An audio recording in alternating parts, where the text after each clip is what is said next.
A few moments later. Assalamualaikum warahmatullahi wabarakatuh. Perkenalkan, nama saya Elparisa Ditya Putri dari Fakultas Keguruan dan Ilmu Pendidikan Universitas Sriwijaya. Program Studi Pendidikan Fisika, kelas Palembang. Assalamualaikum warahmatullahi wabarakatuh. Perkenalkan, nama saya Elparisa Ditya Putri dari Fakultas Keguruan dan Ilmu Pendidikan Universitas Sriwijaya. Program Studi Pendidikan Fisika, kelas Palembang. Di sini saya akan memenuhi ujian akhir semester saya di mata kuliah Telaah Kurikulum Fisika SMA. A few moments later. Halo teman-teman, pernahkah kalian melihat mobil yang berjalan di jalan tol dengan kecepatan tetap atau benda yang jatuh dari ketinggian? Semua itu adalah contoh gerak lurus yang bisa kita pelajari dalam fisika. Nah, dalam video ini kita akan mempelajari pengertian gerak lurus, jenis-jenisnya, dan contoh dalam kehidupan sehari-hari. Yuk kita mulai! Gerak lurus adalah gerakan benda yang lintasannya berupa garis lurus. Gerak lurus ini terjadi apabila benda berubah posisi dalam satu arah, yaitu ke bawah, ke atas, ke belakang, serta ke depan. Yang pertama ada gerak lurus berubah beraturan. Gerak lurus terjadi jika kecepatan benda tetap dan tidak ada percepatan. Artinya, dalam setiap detik, benda menempuh jarak yang sama. Rumus yang digunakan adalah S sama dengan V dikali T, di mana S adalah jarak, V adalah kecepatan, T adalah waktu. Yang selanjutnya ada gerak lurus berubah beraturan atau GLBB. GLBB terjadi saat kecepatan benda berubah secara teratur, bisa bertambah atau berkurang. Perubahan kecepatan ini disebut percepatan. Rumusnya yang pertama adalah V sama dengan V0 tambah AT kuadrat. Yang kedua, S sama dengan V0T ditambah 1/2 AT kuadrat.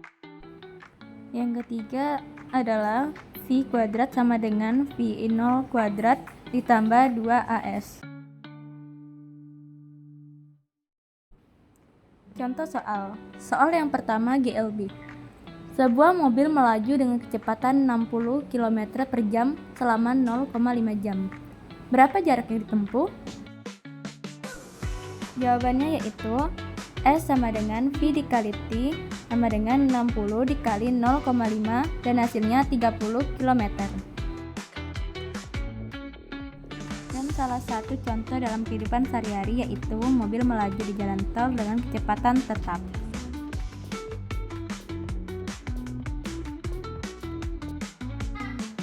Soal yang kedua yaitu GLBB.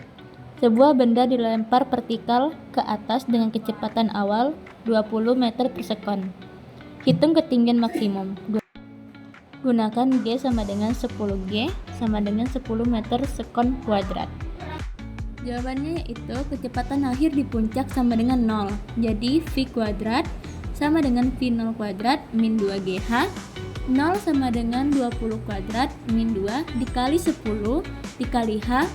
H sama dengan 20 meter.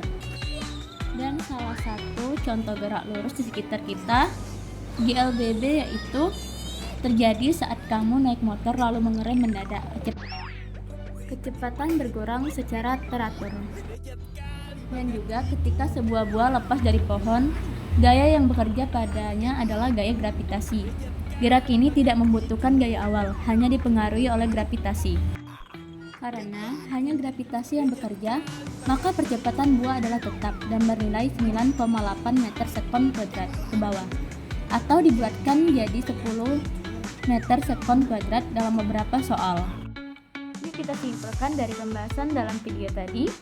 Yang pertama, gerak lurus adalah gerak satu arah.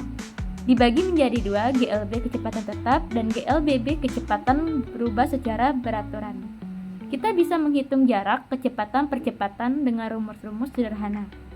Dengan memahami gerak lurus, kita bisa menjelaskan fenomena di sekitar kita dengan mobil yang melaju hingga benda yang jatuh dari ketinggian.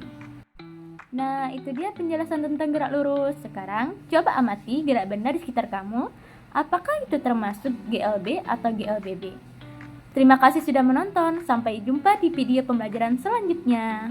Bye!